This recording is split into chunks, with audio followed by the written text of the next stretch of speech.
Well, in our community, for decades, tornado sirens have alerted people of approaching severe weather, but those sirens are only able to reach a limited number of people.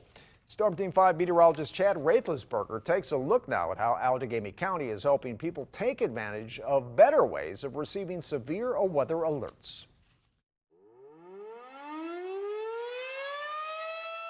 It's getting close to that time of the year where sirens warn people outside of approaching severe weather.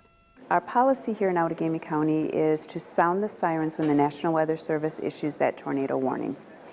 Why we choose to do that at a tornado warning level is because we leave it to the professionals, which would be the meteorologists, to watch the radar, to identify what they appear to be funnel clouds or tornadoes in what exact area, and then that's when we sound our sirens.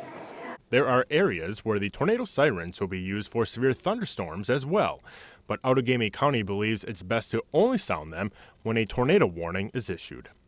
You don't want to sound the sirens too much, so if we sounded them at every severe thunderstorm warning, people would hear them and decide, oh, it's just a thunderstorm warning. Again, no need to worry. So you don't want to oversound them as well.